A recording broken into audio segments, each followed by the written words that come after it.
Setiap siswa memiliki keunikan masing-masing. Mereka datang dengan minat, latar belakang, serta kemampuan yang berbeda-beda. Inilah mengapa pembelajaran berdiferensiasi menjadi begitu penting. Assalamualaikum warahmatullahi wabarakatuh. Saya Nurul Sofiana, guru IPA SMP Negeri 2 Wonokerto, telah melakukan praktik baik dengan judul Optimalisasi Pembelajaran Berdiferensiasi IPA SMP dengan mekar berwarna, memanfaatkan AR, dan bermain wayang organ pencernaan. Kualitas pembelajaran menjadi permasalahan utama di SMP Negeri 2 Wonokerto. Hal ini berdasarkan hasil rapor pendidikan tahun 2024, di mana indikator kualitas pembelajaran mendapatkan pencapaian terendah di antara keenam indikator lain. Rendahnya kualitas pembelajaran tentu mempengaruhi hasil belajar siswa, terutama pelajaran IPA di kelas 8G. Berdasarkan observasi awal, rata-rata nilai siswa kelas 8G cukup rendah, yaitu 59. Meskipun guru sudah menggunakan beragam metode, banyak siswa yang belum memahami konsep-konsep IPA yang abstrak. Hal tersebut disebabkan oleh pembelajaran yang masih berpusat pada guru dan belum menggunakan metode yang sesuai dengan karakteristik materi dan kebutuhan belajar siswa. Melihat hal tersebut, saya tergerak untuk berinovasi dalam merancang metode pembelajaran yang lebih kreatif dengan memanfaatkan teknologi AR dipadukan dengan kegiatan bermain peran untuk materi sistem pencernaan kelas 8 semester 2. Tantangan yang saya temui selama pembelajaran yaitu ada beberapa siswa yang tidak memiliki HP, sehingga saya meminta siswa tersebut untuk bergabung dengan temannya selama pembelajaran. Selain itu, ada juga siswa yang masih kesulitan mengakses media AR sistem pencernaan melalui assembler.edu. Namun, saya terus mendampingi dan memandu sampai akhirnya siswa tersebut berhasil mengaksesnya. Pada tahap perencanaan, saya meminta izin kepada kepala sekolah untuk melakukan praktik baik. Selain itu, saya bersama kepala sekolah melakukan identifikasi masalah, tantangan, strategi, dan sumber daya yang ada. Selanjutnya, saya berkolaborasi dengan rekan sejawat dalam menyusun perencanaan praktik baik. Kemudian, saya melakukan asesmen awal berupa link Google Form untuk mengetahui pengetahuan awal siswa tentang sistem pencernaan, serta untuk mengetahui gaya belajar siswa. Hasil asesmen diagnostik kognitif diperoleh 10 siswa paham utuh, 12 siswa paham sebagian, dan 8 siswa belum paham. Sedangkan hasil asesmen diagnostik non-kognitif diperoleh 15 siswa bergaya belajar visual, 6 siswa bergaya belajar auditori, dan 9 siswa bergaya belajar kinestetik. Berdasarkan hasil asesmen awal, saya membuat rencana pembelajaran diferensiasi yang sesuai dengan karakteristik materi pelajaran dan juga kebutuhan belajar siswa. Pembelajaran diawali dengan salam dan sapa.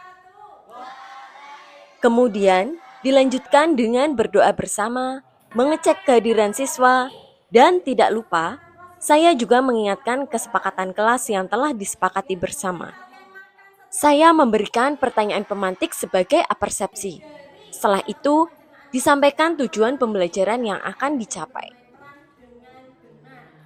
Lanjut pembagian kelompok. Di sini, saya membagi 5 kelompok sesuai dengan kesiapan belajar siswa berdasarkan hasil asesmen awal yang telah mereka kerjakan.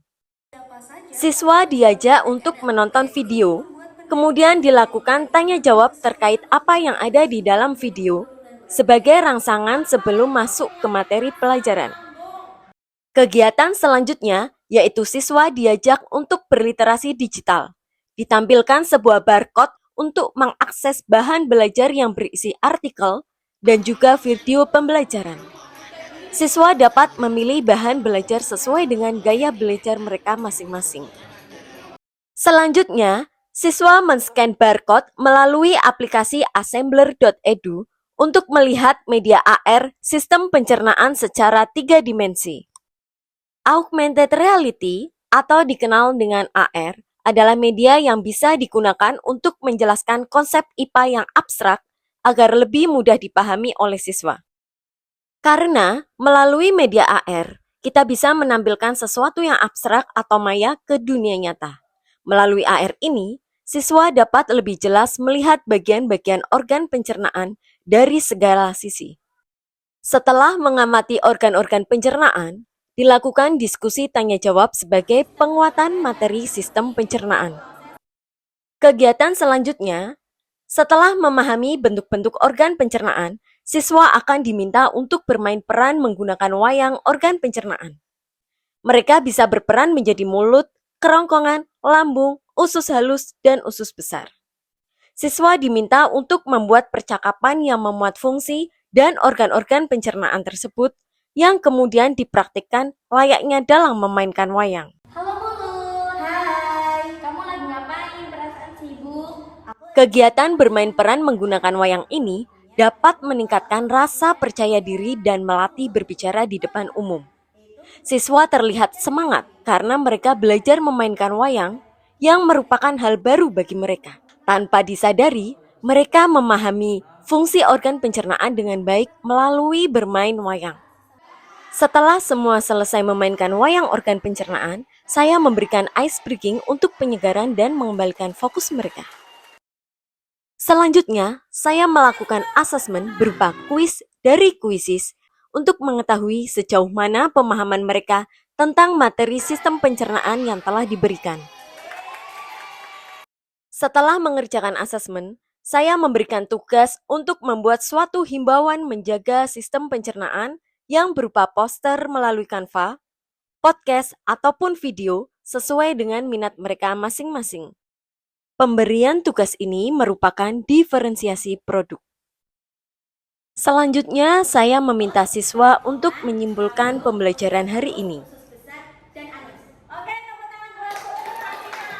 Tidak lupa, saya meminta siswa untuk berefleksi bagaimana perasaan mereka setelah mengikuti pembelajaran hari ini dengan cara menunjukkan ekspresi sesuai dengan emoji yang saya tampilkan di layar. Saya menyampaikan pembelajaran yang akan dipelajari di pertemuan berikutnya dan menutup pelajaran dengan salam. Pembelajaran IPA sangat menyenangkan. Kami bisa belajar lebih detail tentang sistem pencernaan melalui media AR.